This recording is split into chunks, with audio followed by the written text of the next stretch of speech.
And just like that, we're live on the air. Welcome to paraglidingtalk.com. I'm your host, Robert Michaels. Glad you're here. I'm stoked about tonight's episode.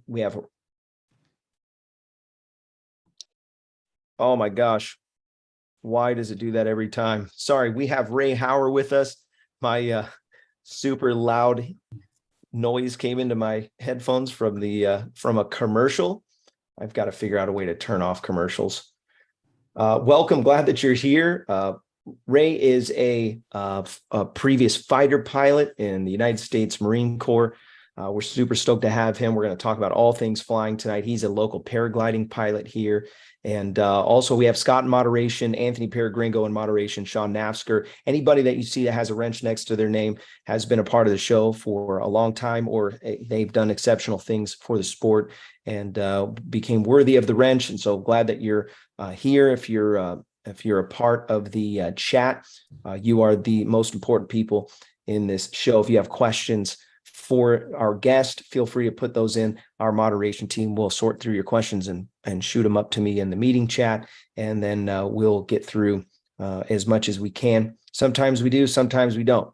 Right about the half-hour mark, we're going to give something away, as we always do. And if you want to support the show on Patreon or PayPal, you can do that. Follow the links in the description. For the price of a cup of coffee, you can learn something that might make you a better pilot or even save your life. Paraglidingtalk.com is the website if you've never heard of it. Also, if you're new and you're wanting to subscribe to the channel, make sure you subscribe and hit the bell. That way you get a notification a half hour before the show goes live. Really appreciate everybody. Want to mention the sponsors. One of those sponsors is PPG Smoke. PPGsmoke.com is the website. They have all kinds of great things. When you get into flying, you find that there's lots of trinkets and things that you're going to need to add to your flying. We'll call it your gear. They have chase cams, lamels. They have smoke machines you want to add to your paramotors. They have the Unity headset. They've got flotation. All of these were engineered by Ryan Roberts, who is a pilot and an engineer. He does engineering for a living, and so he's also a pilot. So he was able to integrate those things and make really good, unique products. And so he also has strobes. Really cool. Go check out his website, paragliding. It's ppgsmoke.com. Also want to mention two sponsors. One of those is Harley Milne. He runs a school here in California. Harley Milne runs dreamlifterparamotors.com. If you want to go to that website, you can sign up with some training with him. He is an incredible instructor, I already know, but also he is known for some world records, and actually has the only world record that I know of involving a paramotor flying across the United States. He flew coast to coast on a paramotor, and then also he flew in all 50 states with a paramotor, raising money for charity. He's got some other great adventures lined up, so if you want to get some great training, that's where you're going to get some. Andrew Fuller, he runs a full-service wing repair and checkup shop that can be found on the website paraglider-inspection.myshopify.com. So if you damage gear, you can send it to him, line repairs, different things. He also runs an SIV clinic. So really appreciate that. By the way, one of my favorite sponsors, paramotorprops.com. I think I've spent more money with them than any other sponsor that I have, because when you blow up a prop, you need a new prop. And that's the best place to get one. It's paramotorprops.com. Go check out their website, get a great deal on new props on their website, paramotorprops.com. So Ray, I really appreciate you joining tonight. We've flew a few times together now. I consider you an exceptional pilot when you're able to come to Blossom on a day that is crappy and still make it to El Cap. And you've done that. You've proven yourself a couple times. And but I'm just messing around. Ray is a former fighter pilot. I overheard him in a conversation with somebody else. I was not minding my own business. I was minding some other people's business and listening. And I said, man, this guy's got some stories I already know. I think he would be great for the show. And so after some, prodding and badgering, he said, I'll come on the show. So I really appreciate Ray coming on, and hopefully we'll have a great time And we want to say, first off, thank you for your service in our great country. How did you get into paragliding? I got into paragliding about 3 years ago. I was actually coming up on ending. I flew professionally for about 41 years. Started out in the Marine Corps. As you said, I flew in the Marine Corps, and then after a Marine Corps career, I flew for 25 years for American Airlines. And I was coming up on retiring from American, and I wanted a way to get my feet off the ground or keep my feet off the ground. And I really didn't have a big interest in general aviation. A number of my friends are in it. I enjoy it, but I just didn't see myself wanting to, go through the process of buying an airplane and the expense and the logistics and everything related. I wanted something that was low threat, low stress as far as aviation goes, and something that didn't have a lot of logistics associated with it. And it was either take up paragliding or possibly get back into jumping out of perfectly good airplanes, skydiving, which I did a little of that back in college. And Nice. while there's a little more adrenaline involved with that, initially, as you well know, the ride only lasts a few minutes, and you got a lot of logistics involved to get into an airport or a location where they can get you up to altitude, et cetera. So I settled on paragliding, and I've been having a blast with it and haven't looked back. How'd you find paragliding? I'd been aware of it. I actually had done a tandem. I think the tandem was actually with Max. I'd done one years ago. My wife and I had been, back in the late 80s, we'd been, took a trip where I went to Australia, New Zealand, Fiji. And while we were in New Zealand, I did the bungee jumping, and there was a place there where you could do a paragliding. And so I did paragliding there. And, so it was kind of in the back of my head. I'd known about it. Of course, anytime you turn on a TV watching a golf match, not that I watch a lot of golf, you'd see if they were playing at Torrey, you'd see the paragliders in the background. So, oh, yeah. Yeah. So, and the family got me, like I said, they got me a tandem years ago, and I just kind of had the bug, and I really was kind of slow in getting off the dime. Life had kind of taken over, and it wasn't until COVID I realized that was a perfect opportunity. Took a leave of absence from American Airlines, and was able to spend a lot of time down there at Torrey getting trained. So you're retired now from American Airlines? I'm fully retired. Yeah, retired from the Nice. Marine Corps, then retired from American. So yeah, I've hung out the going fishing sign. Yeah, that's great. Yeah. So let's talk a little bit about your time flying fighter planes, and maybe we'll talk about what crossed over into your paragliding. Okay. Take us back to your training and the beginning days of getting inside of these taxpayer flying machines.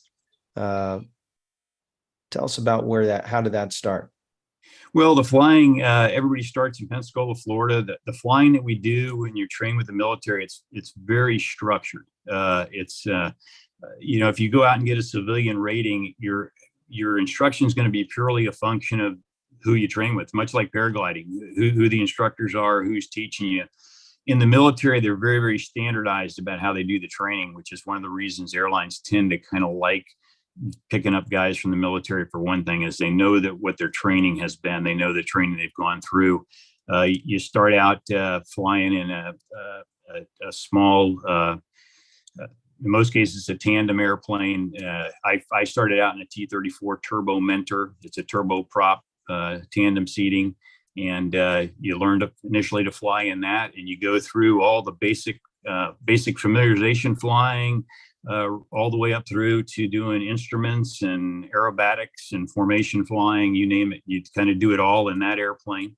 And then once you complete that training, they have a selection. And depending on how you did, you select to either go fly helicopters, go fly transports, or go fly jets. And I was fortunate I got to go the jet route. And so ended up going to advanced and intermediate jet training. And with that training, you basically do a lot of that same stuff over again. You do familiarization flying, low-level flying, formation flying. You learn how to fight the airplane. You actually get an introduction into dogfighting and what they call fighter weapons. You drop bombs with it, practice bombs. You shoot rockets. We did air-to-air gunnery, air-to-ground gunnery. Went out and carrier qualified during that time as well. All that stuff happens prior to even getting your wings. And Wow. once you get through all that, then you actually earn your wings of gold. And after you get your wings, it's not over. You're still just a newbie. You've got a set of wings. You know how to fly an airplane, and you can do it quite well. But then you have to go and train on the weapon system that you're actually going to fly in the service. So you go to what's called a RAG. We call it a RAG, Fleet Replacement Squadron, and then you train in that. So, for example, I came out to El Toro when El Toro was open up in Orange County, and that's where I trained in the F-18.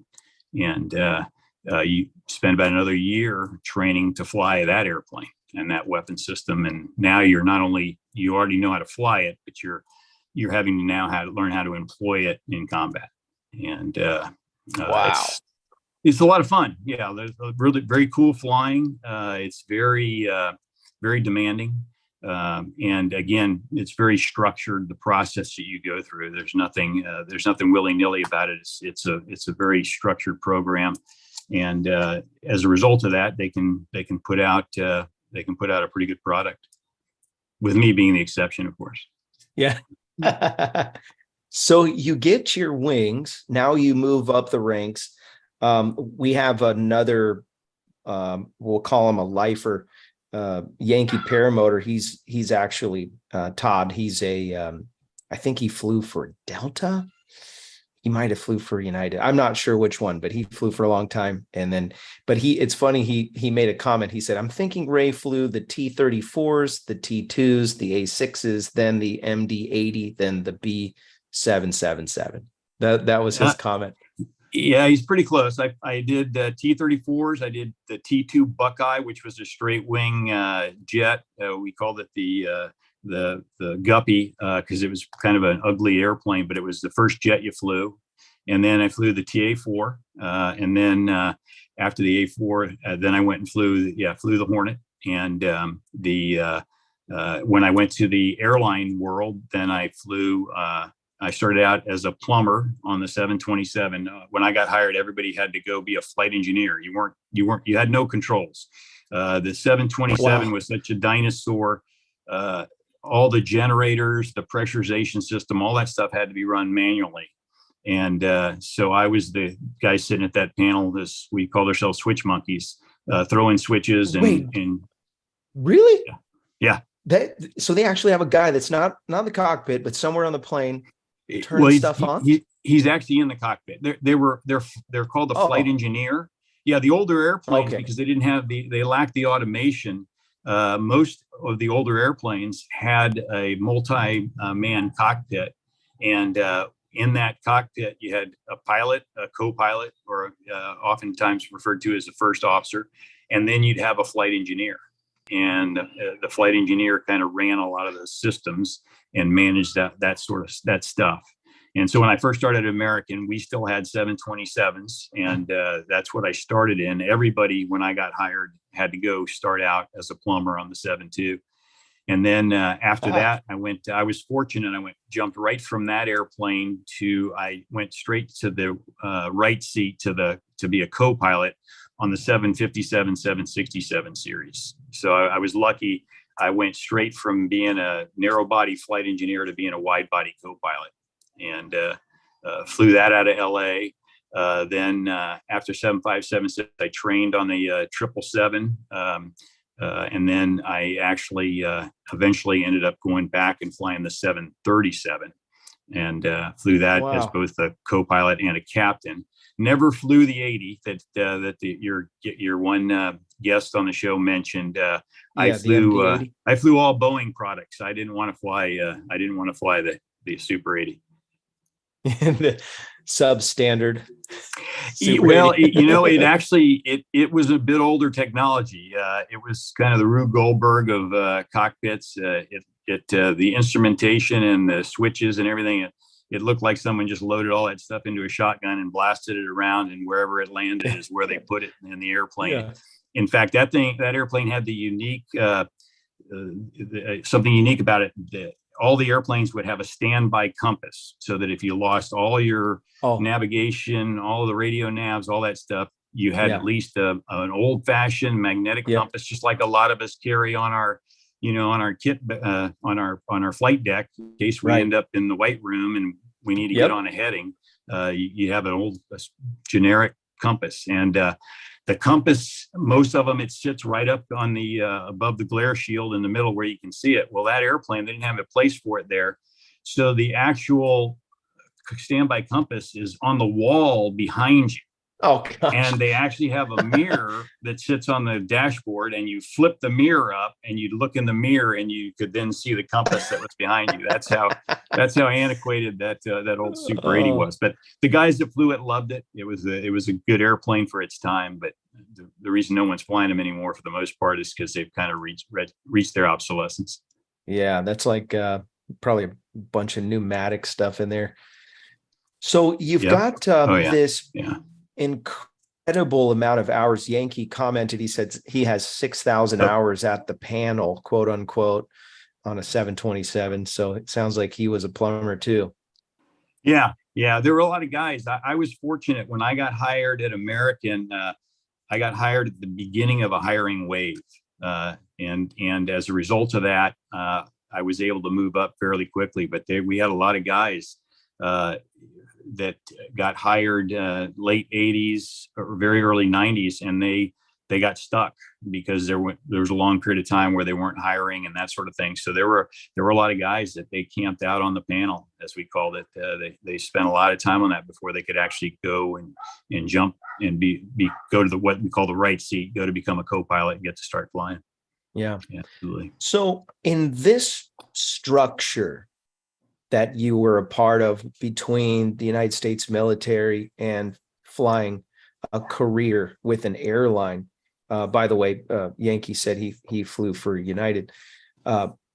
What did you see when you came into paragliding that you said, you know what, this lacks, and you're going to implement certain? I'm sure that there were things that you implemented during your training that you said, I'm going to apply this to my flying. And what things would you say stand out, and what can you add to the flying community with that? Well, one thing, and I think a lot of pilots naturally just kind of do it. I'm sure some instructors probably even suggest that guys do it. But one thing I brought over is anytime we flew, especially flying single seat fighters, when I was flying F-18s, you had checklists, but most of those checklists, you didn't actually pull out a card and run a checklist. You had those things kind of committed to memory. You had flows. So every time you got in the airplane, you did the exact same thing every single time. How you set up the cockpit, how you got it ready to go fly. And that way you hopefully didn't miss anything. There were cases where guys forgot to strap into their jet. And unfortunately, they had one case where somebody ejected from an airplane and they weren't strapped in. No. So those kind of things happen. So we would develop these patterns, habit patterns, flows, and you pretty much stuck to those fairly religiously. And again, especially in single seat, where you didn't have the luxury of having a guy sitting next to you reading off a checklist and you're verifying, what they're calling for. When I came over to paragliding, that's something that I've tried to incorporate. And again, I'm sure a lot of guys do it, but when I put on my gear, I try to do the same exact, hook to all the same fittings in the same order every single time. And then after I get them all hooked in, before I get ready to go fly, I go and I do a count. And on my particular pod with my wing and setup, there's 8 connections that I need to make. And after I've made them, I go back and I count to make sure I've completed 8. So that's one thing I brought across, I guess, from my military flying and then my commercial flying as well, is trying to develop those kind of habit patterns so that you don't get snake bit by some of the things that could be easily overlooked. You get out there, you're shooting the breeze with your buddy, talking up, the last flight, or you haven't seen him for a while. And as you're kind of getting yourself strapped into your pod or, getting yourself into your harness, and that distraction that's going on there could potentially cause you to miss something. So that's one thing I've brought across. Probably another thing that I brought across is, and again, everybody knows this that flies paragliding, is that you're the pilot in command. And especially as you're going through training, sometimes it's easy to kind of lose sight of that a little bit, because you have an instructor there he's got more experience than you do. He's been instructing, he knows what he's doing. And in some cases, he's coaching either on the ground or when you're airborne on the radio. And sometimes his perspective of what you kind of need to do at a given point in time may not be exactly right due to kind of where he's at, parallax, air, et cetera. And sometimes you've got to realize, hey, I'm the pilot in command. And even though this guy's more experienced, something he might be asking me to do might not be exactly what I should do in that point in time.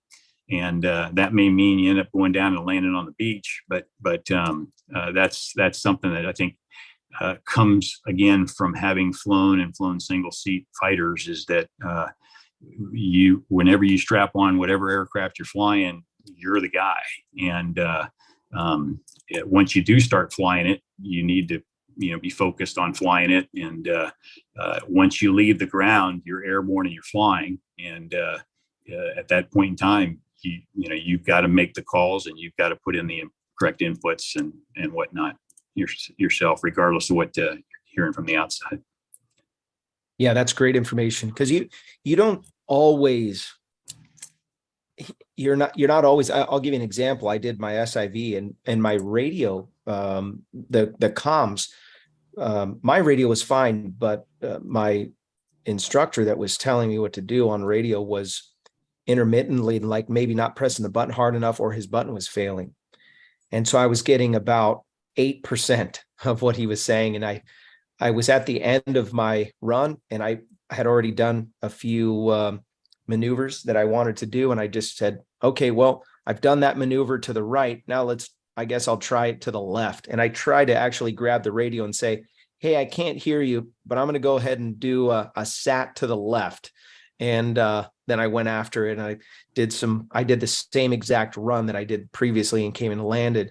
And I don't know that that was the best thing to do, but without communications, I had to just take over. And I think that's an important thing to carry throughout your flying career. You better have full control at all times, and be willing to count that cost. So let's talk. Quick story on that. I'd gotten my P2, and when you're training at Torrey, it's a great place to train, and they've got a bunch of great instructors out there now that are doing a bang up job getting guys spun up, and they're trying to get them into the mountains and stuff. And when I went through, we didn't do as much stuff in the mountains, and so I, as a brand new, freshly minted P2, I was with Cameron Eibel. He'd gotten his P2 right around the same time I had. And we made a little junket out to Little Black, and we're going to fly out there. And conditions were probably a little bit stronger than what they should have been for our skill set, and it was a little bit cross from the south. And I went to launch, and at Torrey, they just drilled into your head, hey, once you launch, you don't do anything. You don't try to get in your harness. You don't try to turn. You don't do anything until you're clear of terrain. You stay in that nice launch position, get out, clear of terrain. And once you're clear of terrain, then you can think about turning, then you can think about getting your harness and all that. And that'd been kind of drilled into me. So here we are. We got this little bit of a left to right crosswind there at launch out of the south. Again, a little bit strong. I go to launch, and as soon as I'm launching, I kind of get plucked in the process. And, I'm like, okay, I'm airborne. And as the wind is blowing left to right, it starts to drift me over to the right. And as I drift, it starts to turn my wing. My wing actually starts to turn. So I'm starting to run a little bit toward downwind. And I basically end up flying right over, and I took the windsock at Little Black. If you've ever been out there, those that flown there, I took that windsock literally right down center line of my body as Oh I no. went and landed in the bushes over there. Oh And at first, I thought I'd busted Steve's windsock, and I came to yeah. realize it was just a piece of PVC pipe stuck in a 5-gallon bucket of cement. So I just Yeah. had knocked it over. Yeah. And anyway, cleaned my wing up out of the shrubbery, went back up, and ended up relaunching. And it was a real it drove home a point, is even though the guys at Torrey have been telling me, hey, when you're flying the wing, you're flying the wing. I had that sort of stuck in my head, that whole thing about, hey, wait till you're clear of terrain before you turn, before you start doing any kind of maneuvering, getting in your harness. And so when I launched, I was still over terrain, and I just allowed, initially it was going where I wanted it to go. But as it started to turn and it started to run downwind toward the windsock, I didn't do anything to fix it. And I was kind of Right. like, hey, I'm over terrain. I'm not supposed to touch anything yet. And the reality Oh, was, no, I was airborne, and I was the pilot in command, and I was yeah. flying. And I should have actually at that point just put in a little bit of left brake, a little lean to the left. And I should have corrected that, and I would have gotten out and cleared the terrain. And as soon as it happened after the fact, I realized, hey, dude, you're airborne. You were flying, but you weren't. You were just letting the wing fly you instead of you flying the wing. Right. So, to that point. That's very interesting. That's it's almost like you're locked into a textbook rule, and I'm sure that there's a place for that. But that's very interesting. That's really good. That's good stuff to talk about. Why don't we take a break and spin the wheel? We'll set Sean. We're going to do the wheel a little bit early for the people that only come to come and win something from the show. So we'll give it away before they get a chance to log in. And that's right. So no more names in the wheel. No more names in the wheel, just like That's that. right. Cut off. Cutting that rope right now. Okay. John Wayne donated $10 to the super chat. John Wayne, you're the man. I really appreciate that contribution. So you should be good to go, Sean, if you want to spin the wheel. All right. Many of you guys may not know, or maybe you do know, Sean runs a ground handling clinic, and he has a website. It's called Calamity Kite Clinic, calamityKiteClinic.com. So if you want to ground handle better, you can sign up for one of his courses, and there'll be a chance for you to probably cross paths with him at some of the fly-ins that are local there to America. He's come all the way to Southern California, so I know that he will go different places. But anyways, calamityKiteClinic.com is the website. Sign up with him. Also, paramotor training. If you're Nebraska, Josh Bowden has a school. It's Nebraska PPG. And if you're interested in get some really good training, he's got just a super great handle on the sport. He's been doing it for a long time now, and just a really good sense of training. And go sign up with his team. There's a link in the description. Oh, it's so close. Dad, you almost won. Seville. That was so close. Congratulations. Seville, congratulations. Seville, what I need you to do is go to the website, paraglidingtalk.com, type in /contact, and there's a form on there that you fill out, and you just tell me what size shirt you wear, and I'll send you out a paraglidingtalk.com t-shirt and a sticker. How about that? Thanks for watching. Seville won the wheel. We call it the spinny wheel of winny things. Paraglidingtalk.com. You can win stuff. All right. Want to mention one other sponsor, Lone Star Paramotor. LoneStarParamotor.com is the website. If you're in the Lone Star state of Texas, you can reach out to Ron Turan. He's got a great team for training. They actually did a couple of these adventure flies, and I saw that he flew in Egypt over the pyramids. So I don't know, maybe try to connect with him. You can go on an adventure fly like that. LoneStarParamotor.com. So Ray, let's talk a little bit about your thermal clinic that you did with the guys at Eagle. Logan Walters is one of the guys that trains there. You shared with me before the show, and actually you talked to me about it, I think on the hill at one point, that you did a thermaling clinic with him, or a clinic in general with him. And he was a Red Bull X Alps athlete last year. I venture to say that I think he did even better than Gavin McClurg did in his debut. So anyways, I would really like to know your feedback on that, how that went. Oh, by the way, Will Fly donated $11.56, and he said Resurgence PPG rocks. Please donate. Amen. That's a great place to put your tax shelter money in a 501c3 called Resurgence PPG. Ray, so tell me about your flying clinic with them. Yeah. So I've done 3 clinics with them. The one in particular that I did with Logan was up at Santa Barbara. It was the first thermaling clinic I'd done, and Logan was up there, as was Chris Garcia. Austin was there, and also Galen Kirkpatrick, who is actually a female. I think she might have been the national champion this year. She's a comp pilot as well. What was her name again? Galen Kirkpatrick, and yeah, she was there as well, and they put on a phenomenal clinic. Just super professional. Rob Sporer runs Eagle Paragliding up there out of Santa Barbara, and they put on these phenomenal clinics. Just very professionally run.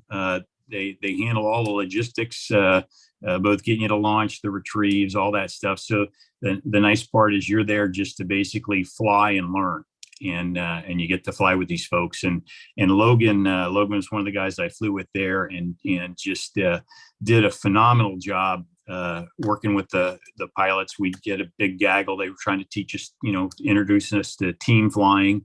And the whole idea of, if it's easier to find thermals when you got multiple guys working together, both to find the core of a thermal, but then when you decide you've gotten high enough and you want to push out, to try to go find the next one, obviously spreading out a little bit, and then trying to work to see who can find the thermal, and the next one, everybody joins and then tries to climb again. And one of the things that was particularly noteworthy that I took away from having worked with Logan was not only just all the tips and the pointers that he offered, but he just had a really phenomenal airborne situational awareness.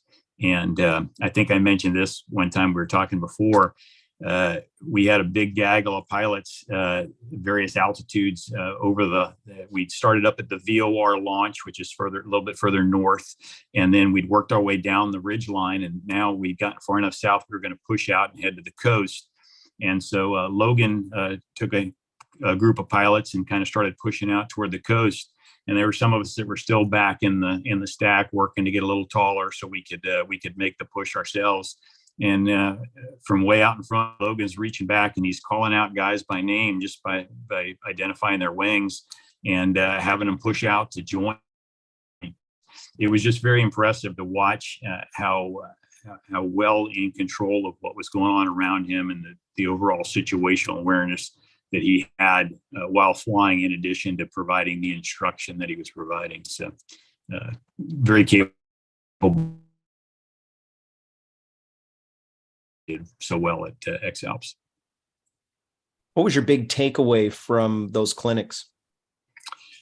I've done 3 with them. I did the Santa Barbara one. I went and flew Wood Rat with them earlier this year, and then I just came back from flying the Owens with them. And I think, honestly, some of the biggest takeaways are just, the value of if you want to do it, the XC, get into that. And it's, something new for me that I'm starting to try to get my toe in that pool a little bit is there's strength in numbers, and learning to team fly. That was probably one of the, big takeaways. One of the things that was interesting that I found at a personal level is so much of the flying we do here in Southern California, the wind is out of the west. A lot of the spines and the places we fly have kind of an east-west orientation. So a lot of times the thermals that we work, we're kind of working them up the spines and up to higher terrain. And there, the spines, they kind of ran sort of an east-west, but we had a lot of southerly winds. So the thermals would kick off and you'd end up drifting downstream with the thermals, downwind with the thermals. And so you were actually drifting across the ridges instead of drifting up the ridge line and staying over the high terrain or over the spine as the thermal rose up the terrain. These thermals would cook off, but then they're drifting away from the ridge because the ridge is oriented, as I said, east-west, and the wind's out of the south. So it was interesting to work that where you'd actually practice drifting with the thermal, trying to make sure you're staying in that core as it's drifting, and then you could get up a little higher, and then you would step further up the ridge to try to find another thermal that would allow you to continue to climb. And so it's just a little different, interesting approach. Again, for I'm sure a lot of your paragliding pilots and a lot of your experienced folks, it's like that's second nature to them. But that was the first time I really had experienced that idea of actually having the thermals carry you across the terrain instead of up the terrain. Yeah, that's very interesting. I mean, I've obviously flown in a lot of different situations, but I don't have a whole lot of hours flying in that type of a scenario. I watched a video this morning, and this is Fly with Greg, and he flew in the Pyrenees. I don't know if you guys saw that video yet, but I'm about halfway through it, so don't spoil it for me. But he put himself in a couple predicaments in that so far in the video, and I'm excited about one day flying in the Alps somewhere over there in Europe. Just the incredible mountains, and I'm just obsessed with mountains. I have probably something wrong upstairs with mountain stuff. Just love it too much. Let's talk a little bit about what makes, and this is obviously going to be a two-part question, but what makes an excellent fighter pilot? What makes an excellent fighter pilot? Well, that's kind of a good question. I think one of the biggest things is they have to have the basic skills. And when I say that, the basic hand-eye coordination, either you have that or you don't. I think what makes the best pilots that I ever flew with, the guys that were the best, were the guys that could strike a nice balance between their aggressiveness and their self-control. In that anybody can take a stick and pull it in their lap as hard as they can and put a big turn on an airplane. But at the end of the day, actually learning to fight an airplane, it's much like in some ways paragliding. It's more of an art form. You've seen guys get out there and there may not be much lift, but there's some guys that they can just work it. They can work magic with their wing. They have a really nice touch. And a good feel, a good seat of the pants feel. And so they can get tall when everybody else is just scratching. Kind of the same in the fighter world. The best guys when it came to doing like air to air and the dogfighting stuff are the guys that could kind of balance the aggressiveness, had the seat of the pants touch, and kind of had that artistic ability where they could kind of look out there, see what their adversary was doing, and they could kind of project ahead what their next move and the move beyond that was. And I think the same holds true for some of the guys. I watch some of our guys out here that are the local sky gods, and you watch them launch, and honestly, a lot of cases I don't use them as for the measure whether I should launch, because I know Rob and I know Connor and Ryan and those guys, they're going to get up on days when I probably have little to no hope of getting up. So, yeah. So you've seen it. They're guys that you look at like, okay, he's really good. He's got a lot of skills, got a lot of talent. So that's what you want to strive to develop those skills and learn from those guys. But sometimes you can't necessarily use them as your benchmark because they're in a class that far ahead of you, because they've mastered some of those that fine motor skill and that fine touch and the ability to read those thermals and figure out best places to go to find new ones. So that's probably how it translates. You can't teach it. That's the thing. I'll bring a newer guy to Blossom and say, hey, come fly with us. And then we'll get there. And I'm like, come on, I want you to just get up with me and we're going to go to El Cap. I want to take you to El Cap. But you can't just, it's like, I want to translate what I have, but it's a learned thing. I have to argue that flying, maybe what we're talking about, and the reason I asked that question, what makes an excellent fighter pilot, it's time behind the controls. And it's the same with paragliding. Time behind the controls is going to make it. Now, we've said this before about what makes an excellent driver is not necessarily how good they can turn the wheel and how accurate they are with parking or maybe parallel parking or squeezing through tight places and being able to choose. It's more about the longevity. How long have you gone without crashing? Getting a ticket. Yeah. How long have you avoided disaster? Right. Yeah. I would add on that, Bob. One thing I would add on that is it's not just hours, it's the quality of those hours and the quality of the flying and the willingness to challenge yourself. I'm in that mode where I've done a couple of these clinics now, where I've gotten a lot more comfortable, pushing out of the nest. It's real easy to get over Blossom and you find some lift and you just kind of hang out there, and you don't necessarily, as a new guy, you don't want to stray too far from the lift. You don't really have a good feel for how far can I glide in any given circumstance. So, there's that tendency to kind of stay where the lift is and not really want to venture out. And one of the things that doing these clinics and spending more time, watching the good guys fly and trying to, mimic some of what they do and learn from them is building that comfort level that, hey, one, I can push out and see where it takes me. But two, kind of having that comfort level too, where you've done enough landing out places where, hey, if it doesn't work out, I'm comfortable and confident enough in my skills that I can land somewhere safely. And so I don't necessarily have to make it back to the nest. I mean, don't get me wrong. I'm the last guy that wants to hike up from the hairpin at Blossom. But by the same token, if you're not ever willing to push out off of the hill, then you're never going to really develop those skills.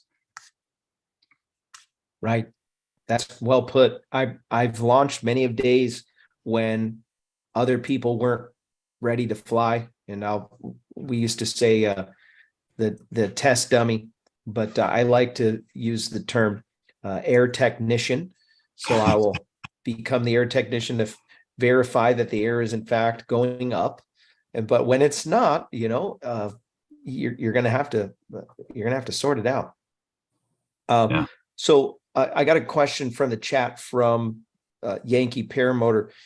He asked this question. He said, did it take Ray as long to adapt to the geometry of PG flying after having lived a life in the 250 knot environment as it took me? I found the transition to paragliding, it was fun. It was nice. I actually liked the fact that everything had slowed down. Having lived in the high speed world for all those years, while it was neat and it was fun, I didn't spend a lot of time in the low altitude structure. We go out and fly low level routes, and we do night vision goggle stuff down in the low altitudes. In fact, you'd be surprised how many people camp out in the middle of the desert, in the middle of nowhere. But when you're flying night vision goggles at night, you can see all those campsites, and it was pretty fun to buzz those guys. Wow. But it was actually, for me, getting into the paragliding was nice because it slowed it down and it actually put me close to the ground where you can actually kind of enjoy it. You mentioned how you love the mountains. It's part of what's nice is to get to take in the views. And that's the other thing nice is you get a little bit more time paragliding. You have a little more bandwidth available to start kind of taking in the sights and the beauty of what you're doing. And that's been some of the fun of doing some of these clinics and flying up in Santa Barbara and flying the Owens and flying Woodrat and getting to places outside of San Diego to get to see some new terrain and new sites. How was that, by the way? That I didn't get to talk to you about your recent trip to the Owens. How did that go? That was great. It was a good time. We didn't have any super big air. I don't think many people got probably much over 12,000 feet the whole time we were there. But it was a great experience in that I learned that you can do a whole lot of good work just kind of out front in the foothills. And as long as you got enough altitude to get to find the next bit of lift, you got enough. And you didn't necessarily have to get up on the spine and up above the big ridges and get the real big air up there. We just had a high pressure system that didn't allow for that.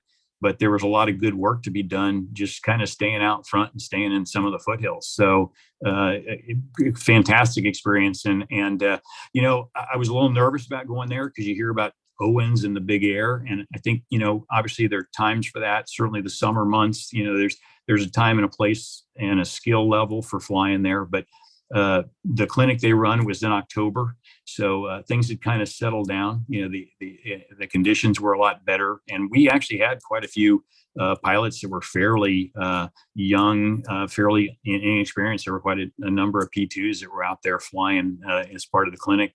And a lot of them set new personal bests and had great experience. So highly recommend it. That's awesome. The last question I have for you, and if anybody else in the chat has some questions, we've got just a few more minutes. You ever have a close call paragliding or flying jets? I'm interested in your stories. I did have a couple of close calls over the years. One that kind of came to mind, as everyone knows, and we kind of talked about it, I think, before you went live. There was that midair that occurred up at Point of the Mountain. Right. And I actually had a near midair, actually flying fighters.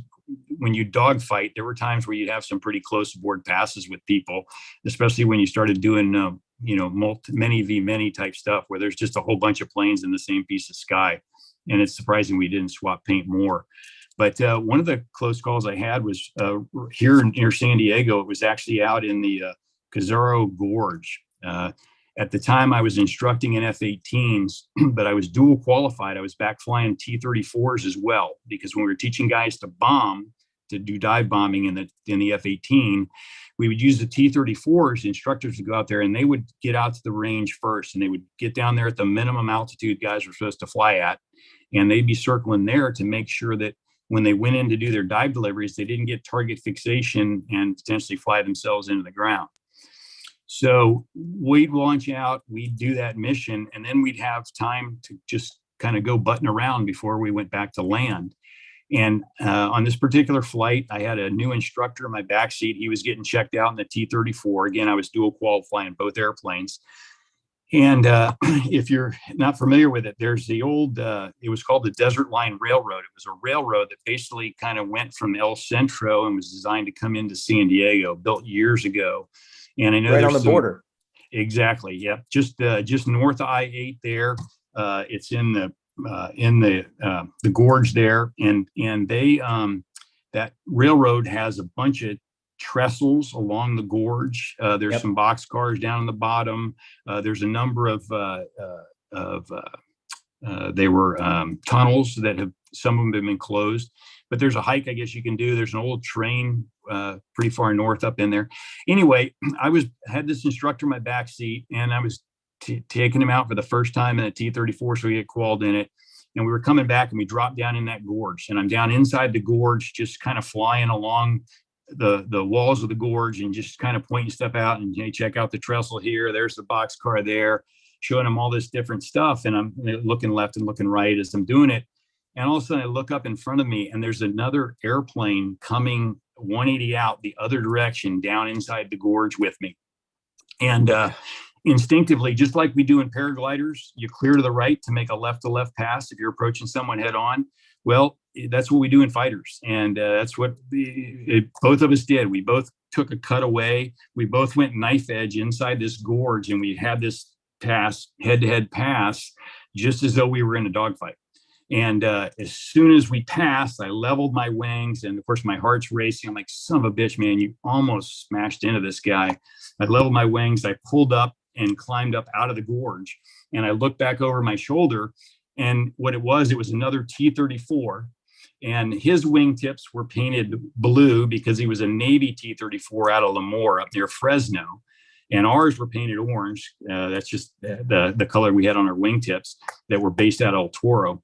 And so we both popped up. I look over my shoulder and he's doing the same thing. He's leveled his wings and we're both climbing up out of this gorge, and heart pounding when, oh man, I can only imagine what the mishap report would have looked like. You know, 2 planes hit and a pile of rubble down in the bottom of the gorge. And so we climb out and we're heading back, and the instructor in the back seat's like, oh, that was pretty close. I said, yeah. I said, I'm glad he was a fighter pilot because he knew exactly what to do in the gorge. He wasn't just somebody out there butting around, because there wasn't done that. And as we're flying back, he goes, so you're going to call up to Lemoore and find out who the pilot was? I said, nope, because then I'd have to admit I was the pilot at this end. So I never found out who the other guy was, and he never tried to get hold of me either. I'm sure he did the same thing. He figured out it was another T-34 and it was the guys at El Toro. But wow, kind of a close call. But that wasn't actually in a fighter, but my fighter experience kind of helped make that survivable. Wow. That's intense. And I've flown paramotors out there where you guys used to bomb some stuff. There's some hills that I if you go back to a video I posted with the paramotor, I think it's called Painted Gorge. I fly through some of that area and over some hills that got bombed. And at first I'm like, gosh, it looks like maybe natives had built some kind of a fortification at the top of this hill. And I was thinking in my mind, like, yeah, maybe I can picture them up there with, bow and arrows, and they had the high ground. And then I realized, oh no, this is a bombing range, and there were craters all over the place. Yeah. There you go. Yeah, there's a cool picture. Yeah. Gringo's done a few flights out there now with Jeff Hammond. Jeff always has the best pictures. Now, I think I've flown that area right there. That's right after you leave the ranch. Yeah. Did he launch out of Laguna? Is that where? No, it's actually what is it, Del Sur? Oh, okay. Gringo, do you remember what the? He's got a place at the ranch there. It's like Hamul. It's close to there. Where's it at? Off of Boulevard. That's what it's called. Hey, Jared K donated $8.88. He said, I feel the need for speed. Another great show. Jared, thanks, man. I appreciate that contribution. And I agree. Incredible show tonight. You had a close call with flying the glider into the windsock. I hope you landed and stood it back up. We did. Well, actually, Okay. I landed right there next to it in the shrubbery. So after I collected my wing, we stood the windsock back up, got it squared away, and then and Cameron and I actually launched and we flew that day and had a nice flight. It was pretty it was pretty bumpy. We didn't have a lot of bump tolerance yet, and again, it was probably a little bit stronger conditions than we should have flown in with our experience level, but we survived it. We learned from it and had a great experience there. But first time flying Little Black without training wheels. What's your favorite flight so far ever? Oh my gosh. I think one of my favorites is probably the one I did at the clinic up there at Santa Barbara. Where we started up at the VOR launch and we worked our way all the way down south, and then flew out to the coast and then landed there by Carpinteria and ate tacos at one of the taco shops. And Nice. it was as close as I came to having a physiological emergency too, because I had at that point had no system set up for relieving myself airborne. So I was in pretty much in full agony by the time I got to the beach. Yeah, I've been there before. Yeah. Yeah. You have any records that you like to share with your adventure flying? Records as in personal records. Your farthest flights? No, that was probably that one was probably one of them. And then you know, because again, I've just started putting my toe into the XC pool. I'm kind of new to this part of the sport. Hopefully, Yeah. get to do some more of it.